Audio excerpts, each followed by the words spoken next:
वीर्य बहुत ही अनमोल वस्तु है जो पैसे से किसी भी तरह खरीदी नहीं जा सकती।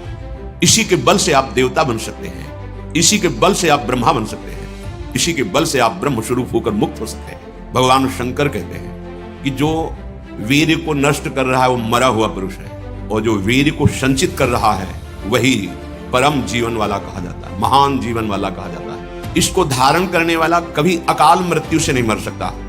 भीषण सर्दी, गर्मी, वर्षा, गंगा, कभी हमें याद नहीं कि जुकाम भी हुआ।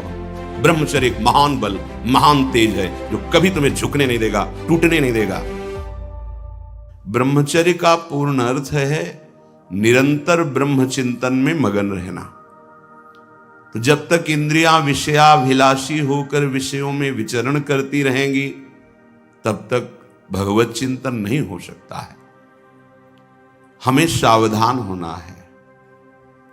एक एक इंद्री के व्यभिचार प्रवृत्ति को मिटाना है। यह साधनों के द्वारा होता है।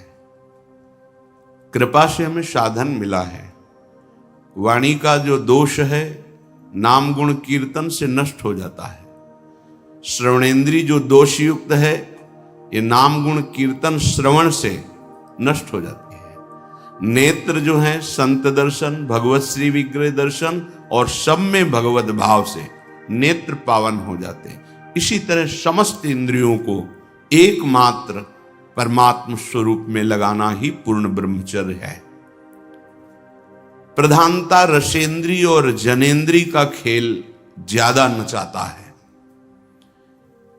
अगर आप रसेंद्री और जनेन्द्री में संयमता नहीं बरतते तो ये आपको परमात्मानंद का अनुभव नहीं होने देंगे।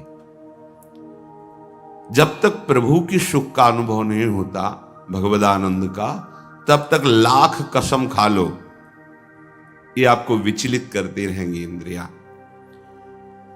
शास्त्रों में न तपस्तप इत्याहुर ब्रह्मचर्यम तपोत्तमम ऊर्ध्वरेता भवेद्यस्तु सदैवो न तु मानुषः।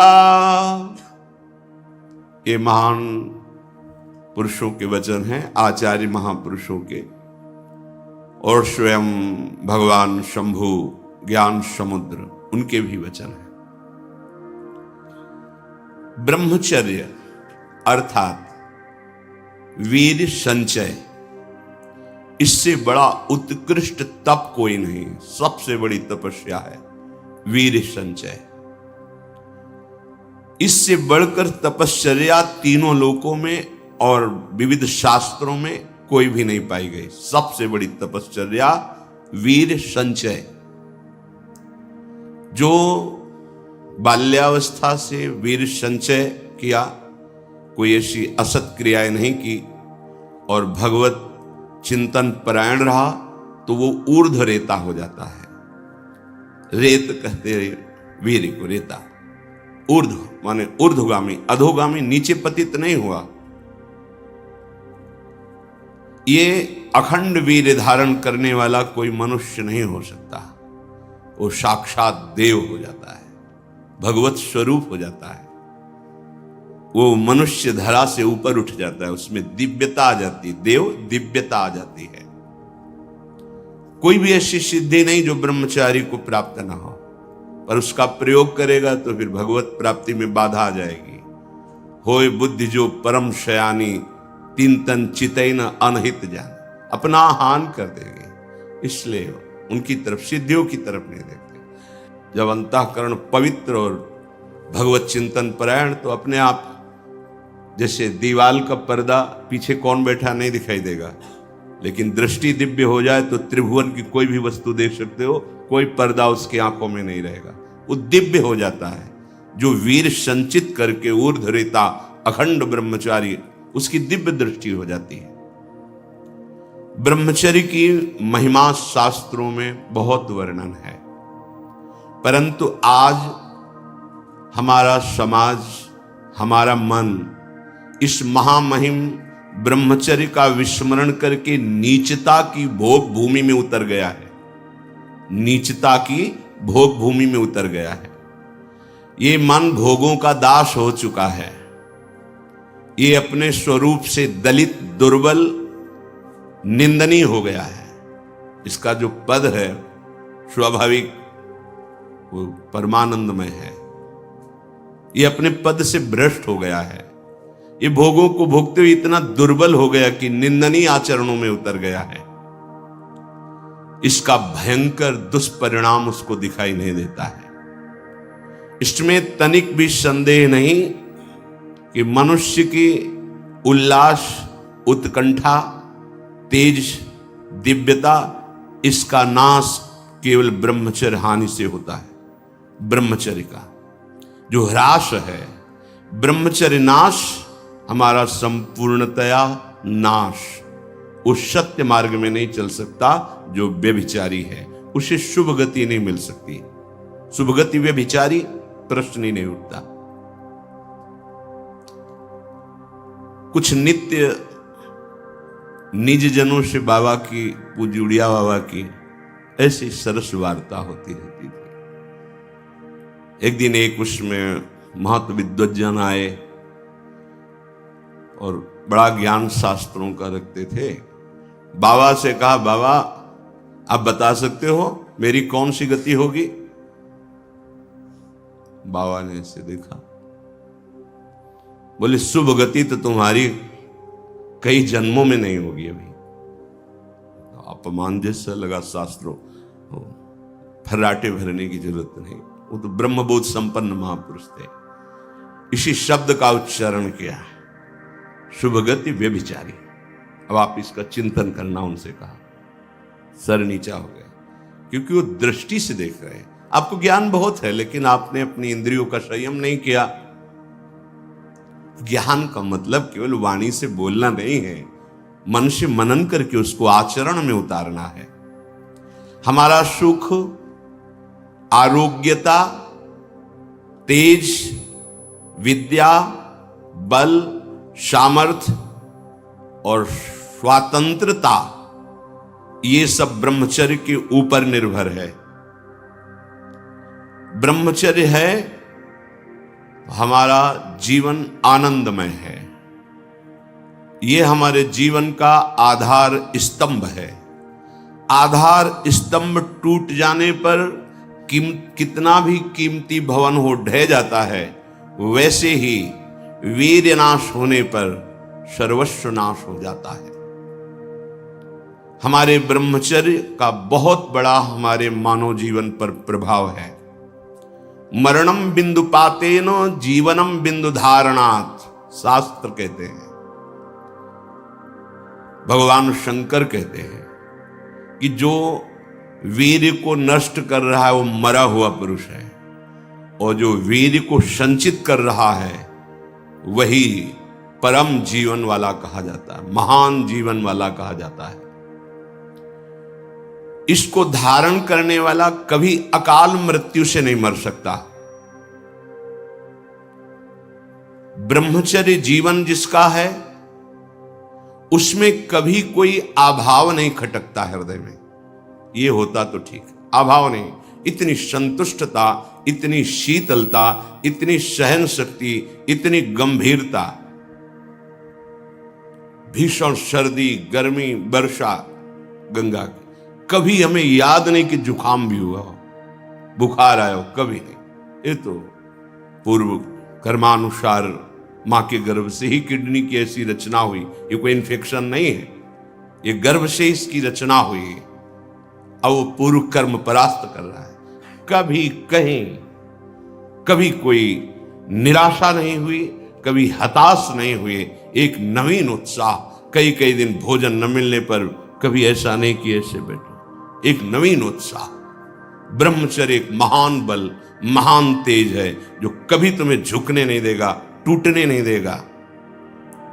ब्रह्मचर्य के अभाव में सुख का परिचय, उन्नति का परिचय असंभव, असंभव। ब्रह्मचर्य इस्लोक, परलोक, ब्रह्म सुख सब प्रदान करने में समर्थ है। इस्लोक, परलोक और ब्रह्म सुख, भगवत सुख समर्थ है प्रदान करने में। ब्रह्मचर्य चारों पुरुषार्थों का मूल है, धर्म, अर्थ, काम, मोक्ष। बोले नहीं चाहिए, हमें तो प्रेम चाहिए। तो जगते भयो फिरे बैरागी, वृंदावन रस में अनुरागी।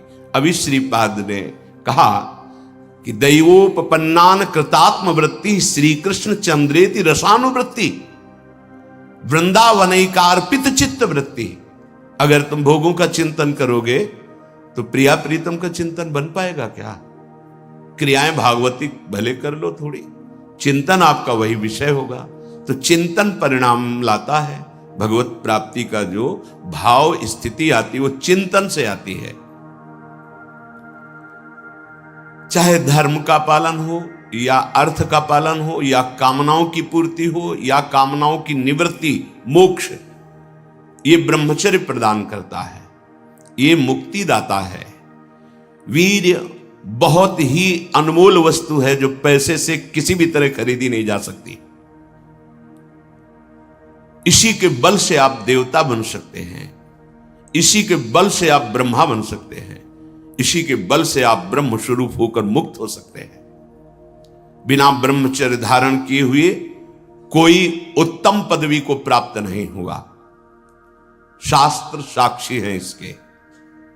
वीर भ्रष्ट पुरुष कदाप पवित्र नहीं हो सकता, धर्मात्मा नहीं हो सकता, महात्मा नहीं हो सकता।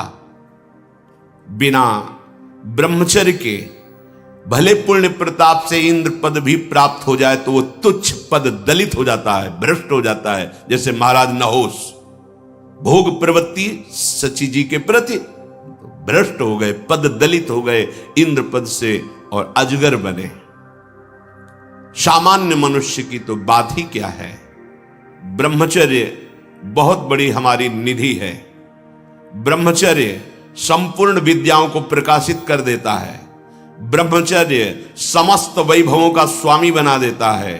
ब्रह्मचर्य समस्त दुर्भाग्य को मिटाकर सौभाग्य प्रदान करता है। ब्रह्मचर्य परम श्रेष्ठ पदवी, ब्रह्मचर्य परम स्वतंत्र स्थिति, ब्रह्मचर्य संपूर्ण उन्नति का बीज है। समस्त सिद्धियां ब्रह्मचारी का स्वयं वर्ण कर लेती हैं। कल चर्चा हुई थी कि 8 प्रकार के मैथुनों से ब्रह्मचारी को बचना चाहिए। इसके अलावा भी और बहुत से ऐसे साधन हैं जिनसे अपने ब्रह्मचर्य का नाश ना जानने के कारण वो कर बैठता है। अष्टमैथुनों में पहला बताया गया था, जो हमने पढ़ा, जो हमने सुना, जो हमने चित्र देखा, जो हमने, उससे हमारे अंदर कामोत्तेजना पैदा होती। ऐसे न पढ़ना चाहिए, ऐसा न देखना चाहिए, ऐसा न सुनना चाहिए। दूसरा, जिस शरीर के देखने से हमारे अंदर काम प्रकट होता है, दृष्टि बचाइए, उसके अंग संग से दूर रहिए। कामोत्तेजक गाने, कामोत्तेजक कामिक्षाद ये मत पढ़िए। तीसरा, जिन शरीरों के प्रति हमारे अंदर काम भाव आता है उनके साथ किसी भी तरह की क्रीड़ा मत कीजिए, हंसी मजाक खेल कूद मत कीजिए। चौथा, चोर दृष्टि से काम भाव से किसी को देखना, अष्टमैथुनों के अंतर्गत। वो तो नहीं देख रहा पर हम चुप करके उनके अंग प्रत्यंगों को देखकर काम भावना से युक्त हो रहे। पांचवा, एकांत में बैठ करके कामोत्तेजक बात करना। छठवां, ऐसा श्रृंगार करना जो कामोत्तेजक हो, ऐसी चेष्टाएं करना जो आपके ब्रह्मचर्य का नाश करने वाली हो। अश्लील बातें, अश्लील दृश्य, अश्लील कल्पनाएं, अश्लील चेष्टाएं। सातवां, काम भाव का अभिप्राय रख करके बाहरी सादगी दिखाते हुए जिन शरीरों से कामाकर्षण, उनसे संबंध रखना। बड़ा भाव पवित्र दिखा रहे, पैर भी छू रहे, हाथ भी जोड़ रहे, वो अंदर अपनी वासना को पुष्ट कर रहे। आठवां, प्रत्यक्ष में संभोग करना।